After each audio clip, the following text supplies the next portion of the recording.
So I thought, it would be really awesome, if hopefully this will catch on as a nice introduction to the research group.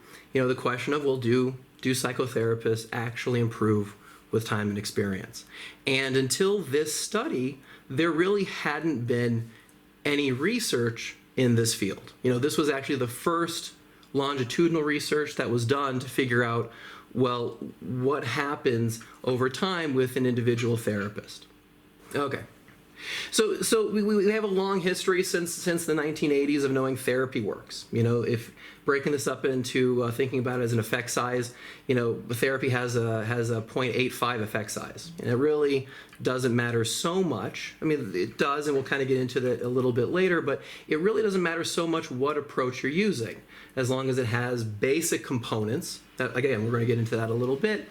That whether it's CBT, whether it's a behavioral approach, an emotion-focused approach, or a psychodynamic approach, you're going to generally see the same outcomes, the same gains, no matter what technique you're actually using. So that's not the question. We know therapy works. That's an amazing effect size for any sort of intervention, medical, psychological. We're trying to figure out in this study, given that it works, well, let's follow the therapist. There's been little to no research up until recently. We're talking the past 3-4 years, serious research looking at the therapist, him or herself. What is the therapist as a person bringing into therapy, as opposed to focusing on the specific ingredients? Up until recently, we've been looking at a medical model of therapy, where the techniques we use, the interventions that we're drawing from are looked at as though that's the medication, and you, the therapist, is the pharmacist. You're mixing that medication, you're measuring it, you're giving it to the client in such a way to see, just like a pharmacist does, just like a doctor does, to see change. So in this research, they had a couple different questions. Number one, what are the outcomes over time? And not just time being the measure, but also the amount of clients a person's getting. So we're looking at time and we're looking at experience. And the third question they were asking was, okay, well, what's the dropout rate with clients? Before diving into the details of the research, I thought it was pretty cool to kind of see, well, who are the guys that actually put this one together? So Goldberg, he was kind of leading the research. He was the boots on the ground guy. But Bruce Wampold is the one that this research, it's coming out of his lab. He teaches at a couple different universities, one in Norway and the other in Madison, Wisconsin. He's a professor emeritus there, and he is one of the big guns in clinical psychology. You can kind of think of him, and if anyone ever hear of David Barlow. So these are like the Abaye and Rava of clinical psychology. David Barlow is leading in CBT. His research is in specific ingredients. So if you're looking to really get neck deep into specific interventions, he's your guy, and he and Stephen Hayes are actually one of the only two people that have created a multi-use type of therapy, where it's specifically designed to be process-based, that can be applied using, in his case, CBT principles and techniques to a broad range of clients. So that's David Barlow. Well, Bruce Wampold, he's coming from a completely different therapeutic tradition. He was a figurehead in developing a contextual model of psychotherapy, where he's saying, listen, you're not a pharmacist. It really doesn't matter so much when you start crunching the numbers, looking at specific techniques, that when you get into the percentage of how much that accounts for outcomes is really infinitesimally small. And I got some slides for you to see those numbers, and it's interesting to see. He definitely is subscribing to the dodo bird hypothesis, where like I said, every therapy is effective. And when you start looking at meta-analyses, you really get the same outcomes more or less. You could make an argument there's specific problems that might need a specific type of intervention that's iffy, and Bruce Wampold would really push that hard, arguing no, it's not so iffy. He posits there are 3 different pathways to any therapy. If you were to, like I said, what makes therapy work, he'll argue there are 3 elements that make therapy do what it does. The first is the real relationship, where you're creating a real bond with another human being. It's more than just the therapeutic alliance. That's the empathy, that's the caring. He would very much push a more Jungian philosophy of there has to be love in the room.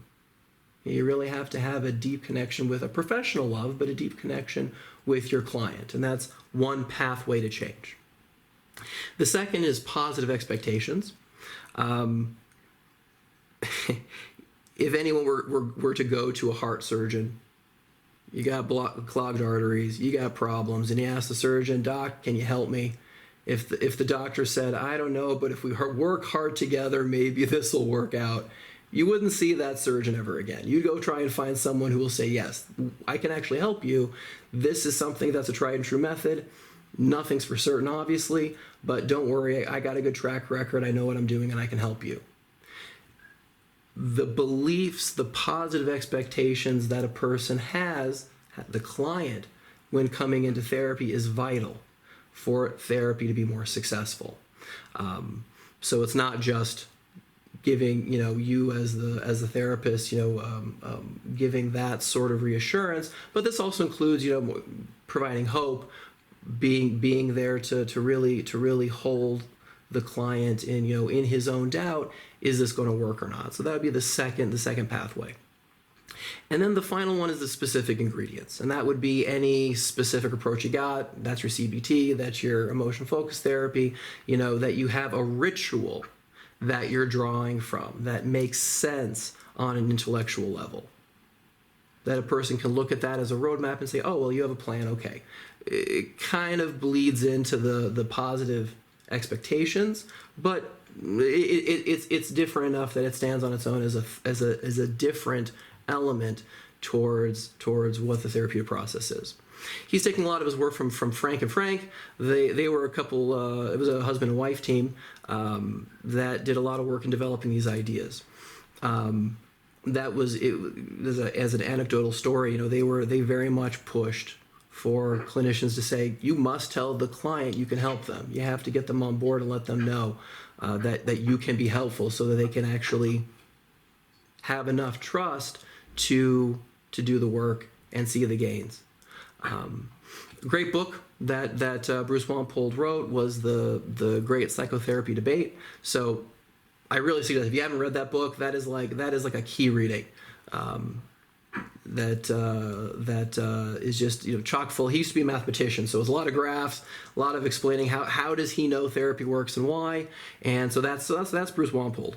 I'm getting into the details, even though this wasn't so much covered in the research paper, because at the end I'm hoping to kind of answer how can we avoid this trap of not improving with time. And I'm going to go back to some of these therapeutic pathways to describe strategies to actually get better as a therapist. And here's just a diagram of his contextual model, how this one works. So you can take a look at that. Take a look at that after.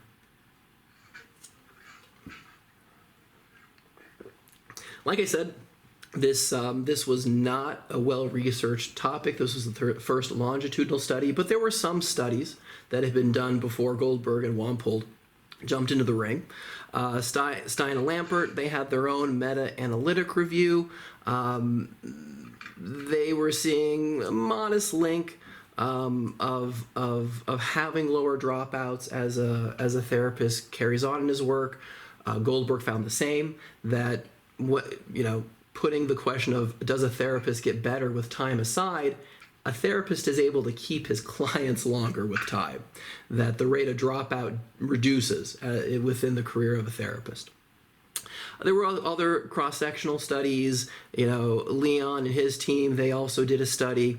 Hillel as well, followed training of 23 trainees. I mean, there was a lot of different, smaller studies that was trying to tackle this question, but nothing like Goldberg's study that we're covering today. Getting to the demographics and statistics. So this was an 18-year study. There were 170 therapists on board, dealing with 6,000 odd clients, 7,000 clients in total. The clients before every session were, and this is how we're measuring, is the therapist improving, with the Outcome Questionnaire. It's a questionnaire with 45 questions. It's a general assessment. I don't know if you guys are familiar with the SCL 90. It's kind of like that, where you have several different symptom categories, and you're seeing how your clients mark in these different symptom categories. There were some sort of wiggle room in terms of what therapist was available. We're seeing some therapists leaving the clinic, and so we'll get into those confounding elements a little bit later. But it was a pretty well designed project given its constraints. The therapists, they each had a minimum caseload of at least 10 clients. The average caseload was 39.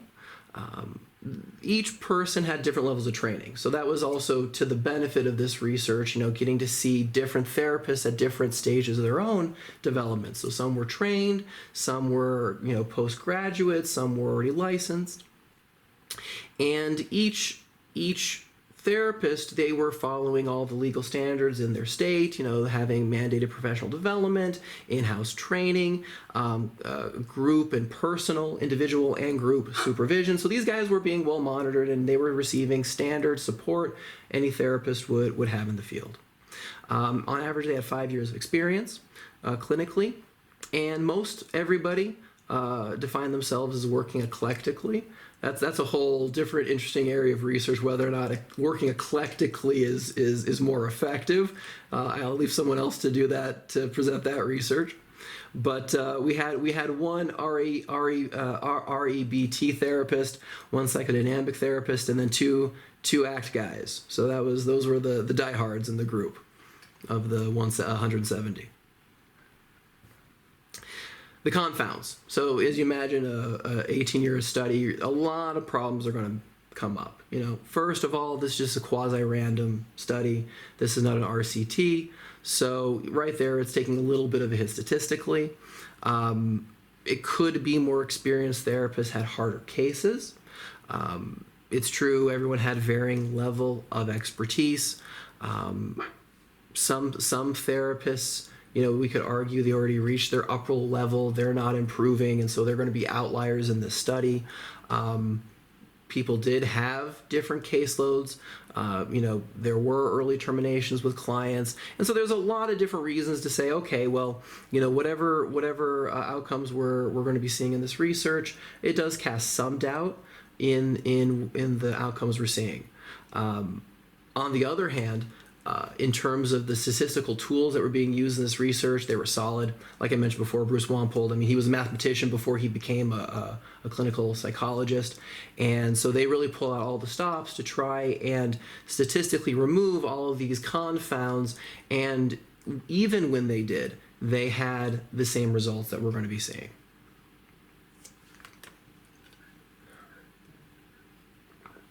Okay. So what do we see? What were the results of this study?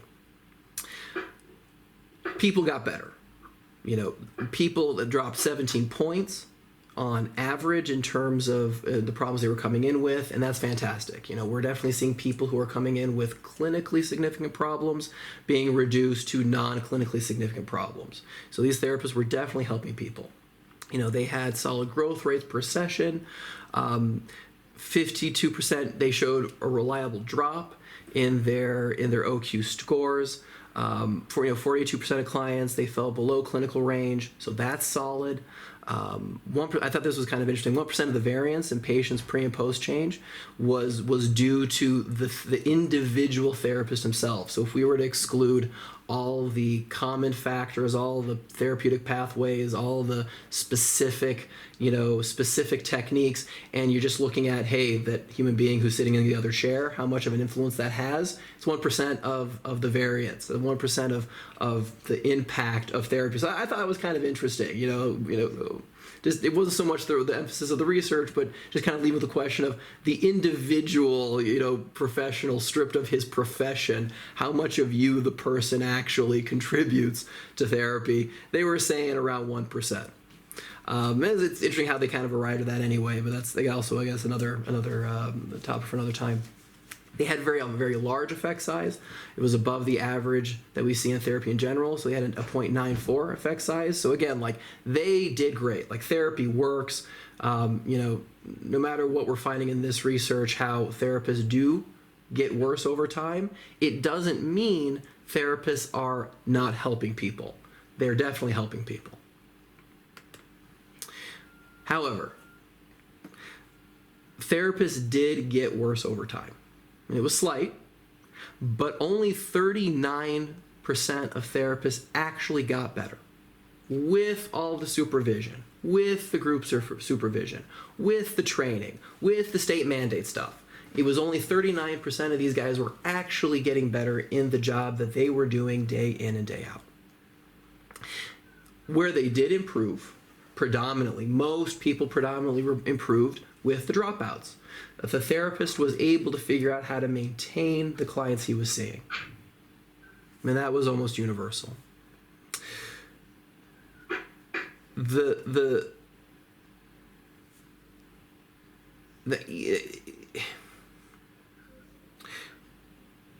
You can depending how you want to look at this, applying this to the real world situation, it's worth noting that most therapists don't receive that amount of support. This is in a clinic, there's someone taking achrayas, there's someone taking responsibility for these clinicians. They're managing each clinician's development. On top of it, this is a research project, so these researchers have an investment to kind of show what does 100%, 110% effort professional therapy look like getting all this support. One wonders how much improvement would be further reduced in the real world. Not every therapist has access to a clinic. Not every therapist is receiving supervision. I think it's something like 90% of therapists in the United States, the last supervision they received was at the end of their graduate degree, and that's it. Most are not in peer support groups or anything like that. So in the real world, this may very well translate into lower improvement. Here's a graph kind of visually outlining what the improvement and the decline looks like. The graph on the left here, you're seeing a lot of different variation and people skyrocketing in their improvement. Some people over time getting better, but again, most people are on the side of their declining as time goes on. And this is really interesting because when you look at research asking therapists themselves, and I've had this experience, I got a troublemaking side in me. I talk to therapists, say, hey, how many therapists do you think, percentage-wise, how many therapists do you think are actually improving or not improving? Everyone seems to think they're improving. We have the Orlinsky paper here, where over a 20-year study involving 4,000 therapists, the vast majority of therapists believe that, yeah, they're definitely improving, and very, very few actually feel that their practice is even distressing. So we're kind of not so many people are really saying they're even burnt out. This is a group of therapists who are saying, yeah, I like my job and things are going great, and I think I'm flying. Wallfish, they had similar results. overestimating, therapists definitely overestimate their abilities. And it's kind of funny, it doesn't really matter what area that you look at when it comes to people looking at, the question, are you average or are you above average? People do want to, people do have the belief they're above average, but if everybody was above average, well, that would just defy statistics. I saw a research paper that was studying people who had just been in a serious car crash. What do they think of their own driving? And even despite having, it ran right into the guy in front of them, drivers predominantly felt they were above average drivers, even moments after being into a car crash. So the question is, how do you explain this? And how do you not fall into the trap of losing ground professionally? Therapy is an interesting profession. Maybe you guys can, but I can't think of a single profession where a person is not held accountable to the broader world. My grandfather, he was a woodworker. He, as a hobby, he loved it. And, he would make these amazing lawn decorations. And he was just a very creative guy. He had a shop kind of like in this picture. It looked more or less like this. And he just put stuff on his lawn, and everybody in the neighborhood would say, yeah, Ray, that's amazing. Where'd you buy that? I made it. Hey, can you make me 5? The whole world could see he was really good. He was really a really great woodworker. A doctor, you think of a doctor who, how many people are in the surgical room? You got the assistants, you got the nurses, you got the students who are watching him do the heart operation. He is being watched by everybody. He has the outside world in real time giving him feedback, am I doing a good job or not? As therapists, we don't have that one bit. Even within supervision, it's rare to find people who actually record their sessions to show their supervisor. Everything is word of mouth. In university, most people train, the write-ups, God, I really hated those where you had to, basically from memory, and, you're kind of crunched for time anyway because you're studying for your tests. You're kind of just writing a write-out real quick of what happened and leaving out what you don't want your supervisor to know sometimes. There is no outside influence to do course corrections to help a therapist improve with time, where every other profession has that. Shanteu is a major researcher in the question of how does anybody, not just in therapy, but how does anybody improve in their profession? And so, he outlines 3 specific key ingredients for anyone to get better. You have to be in an environment that's predictable. You have to have outcomes that are explicit. You know what you're shooting for ahead of time. Like my grandpa's making a rocking chair. He knows he's making a rocking chair. There's no surprises there. And that there's an opportunity to learn from the decisions he's making in real time, that there is access to quality information present in the moment for him to do those course corrections. Like I said, we just don't have that. Environments are incredibly unpredictable. Especially, if you're working with, severe cases, people who are psychotic, people who have, access to personality disorders. From one day to the next, you don't know what's going to happen. Did this person cut himself? This person cheat on his wife? Is this person fall into a major depression? Like, what are you looking at day to day? So number one, it's very unpredictable. Outcomes, that one, it is very hard. There's what you might think would be good for the client, what the client would like to achieve, and who knows if truth is even in the middle of those 2 things. And and even as far as assessing symptoms, well, we have all this research from Stephen Hayes and the ACT folks who are saying, well maybe it's not even a good question to look at symptomology, but it might even be detrimental in the process of growth. That's a question on the table.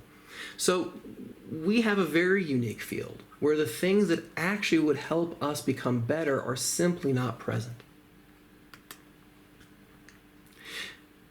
So Wampold and Goldberg did another study. A couple years later, they said, all right, we didn't like the outcomes. We didn't like the outcomes we saw in the study we're covering today. So what if we took the advice of these researchers? What if we try to make things more predictable? What if we put in some better training fail-safes that the therapist could learn in real time and compensate to make better rocking chairs? Let's see what happens. So what they did was they incorporated outcome monitoring into the clinical work wherever they could. It wasn't just they were using, the OQ.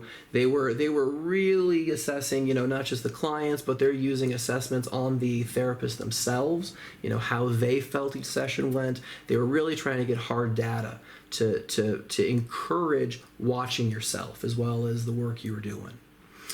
They incorporated, and this was perhaps more important, something called deliberate practice, which is very much what I was describing with my grandfather, that what you have to do in any sort of work that you're developing is to break everything up into micro behaviors. And that by operationalizing, well, what are the aspects of therapy? What are the actions of therapy? The specific moves you're making.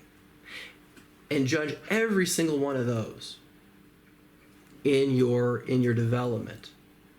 Well, how good could you get if you take that approach? And so they would specifically within supervision have all sessions video recorded, so that your supervisor could see the client, could see you. He's following the whole thing as the session's unfolding, in you literally then creating that outside observer who can accurately improve the work that the therapist was doing. What they saw was dramatic growth. That the therapists in this clinical setting, again, this was also a longitudinal study, these therapists had much better rates. It was like the whole thing flipped on its head in terms of the outcomes that they were seeing. So it was fair to say that this was the missing ingredient in therapy. That it's not enough to know a lot, it's not enough to have read the books, it's not enough to have a supervisor, it's not enough to even assess the clients and the outcomes you're having, but having that deliberate practice was the ingredient, making therapy exactly like every other art form, every other science, every other professional job that exists, getting that audience in there that can judge your work for real. Getting back to Wampold, and this is why I mentioned Wampold in the beginning. In his book, like I said, he presents a lot of research, and he breaks down the key specific, those micro behaviors of what's needed to make therapy. He has three different categories. The first is just treatment versus no treatment. The mere act of someone walking into your office, how much does that affect growth and an improvement in a person's life? That's almost 14% of the game right there. Simply someone coming in, buying into wanting a better life. He breaks down his contextual model. He calls these common factors, that every type of therapy must have these specific actions. The alliance. How do you show empathy? How do you feel empathy? Creating goals, collaboration, having that positive regard. You actually care for the person in front of you. The congruence between the therapist and the client. What were the expectations? That element of therapy. Cultural adaptations. How much does you have to tweak CBT to work in different demographics? The therapist himself, and as far as the professional, and then the therapist himself more as a person. And then he broke down the specific ingredients. That's what are the moves you make in CBT as opposed to a behavioral approach? What are the moves you make in DBT as opposed to ACT? And how important are those? And the research is pretty powerful, that if you had to put any emphasis in one area of development, if you really had to sacrifice something, you could sacrifice the CBT.